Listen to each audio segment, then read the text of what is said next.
తల్లి హోంమంత్రి గారు కూడా వచ్చేస్తారు. ఆవిడ పాపం హోంమంత్రి రాష్ట్రానికి అనేది మర్చిపోయి తెలుగుదేశం అధికార ప్రతినిధిలాగా మాట్లాడుతూ ఉంటారు.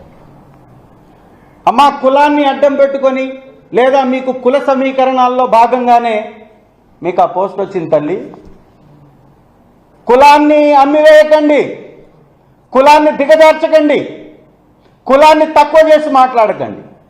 మీరు ఈరోజు ఆ పదవిని పొందారంటే బాబాసాహెబ్ అంబేద్కర్ గారు రాసినటువంటి రాజ్యాంగం వారిచ్చిన హక్కుల ద్వారా పొందారు.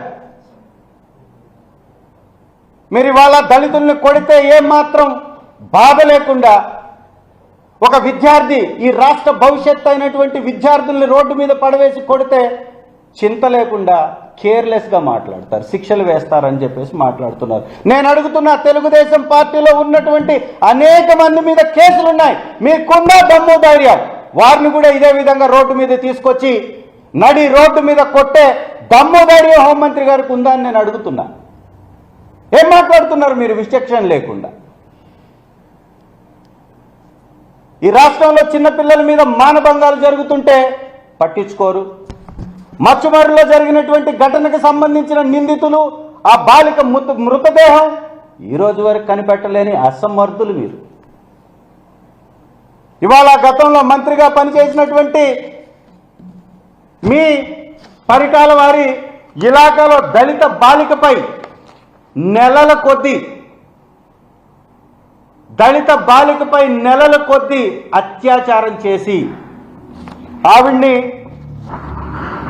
రామగిరి మండలం ఏడుగుర్రాలపల్లిలో గర్భం దాల్చినటువంటి విషయం ఇది మీ కళ్ళకు కనపడట్లేదా? చిన్న చిన్న బిడ్డల మీద అఘాయిత్యాలు జరుగుతుంటే మీకు వినపడట్లేదా, కనపడట్లేదా? అసలు ఈ రాష్ట్రంలో లా అండ్ ఆర్డర్ ఉందా?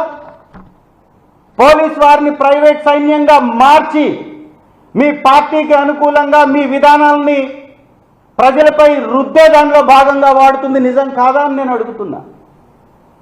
ఇందుకోసమా మీకు ఇచ్చింది ఈ పదవి? మిమ్మల్ని అడ్డం పెట్టుకొని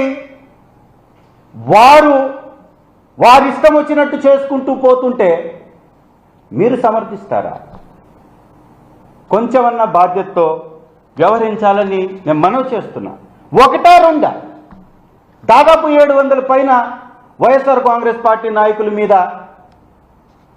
హత్యాయత్నాలు, 300 పైచిలకు హత్యలు. రీసెంట్గా వెన్నుపోటు కార్యక్రమంలో పార్టిసిపేట్ చేసినటువంటి కర్నూలు జిల్లా ఓర్వకల్లు మండలంలో రమేష్ నాయుడు మీద జరిగినటువంటి దాడి.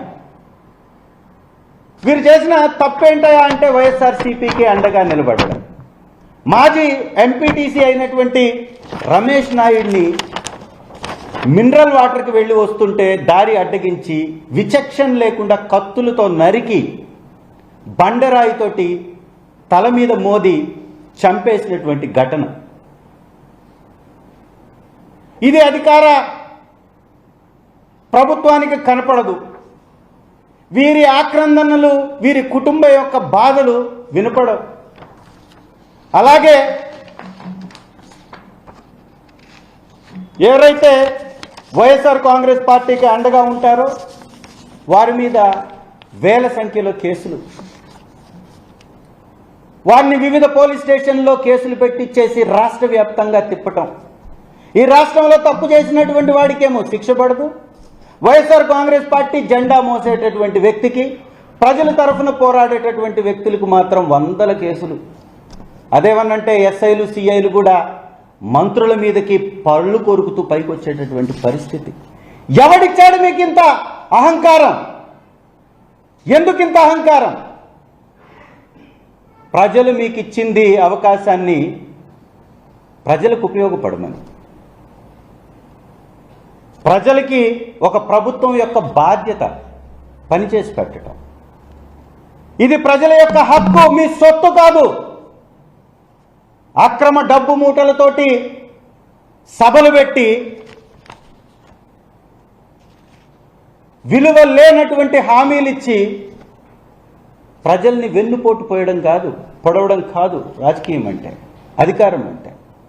ఈ రాష్ట్రంలో వచ్చేటటువంటి ప్రతి పైసాని ప్రజల కోసం, ప్రజా శ్రేయస్సు కోసం ఉపయోగించడమే ప్రభుత్వ లక్ష్యం, బాధ్యత. ఇవాళ జరుగుతుంది ఏంటి? ఎక్కడ పట్టినా హత్యాయత్నాలు, అత్యాచారాలు, మానభంగాలు, దాడులు. ఏదన్నా మాట్లాడితే బూతు నోళ్ళేసుకొని పైన పడిపోవడం, స్థాయిని మరచి మాట్లాడడం.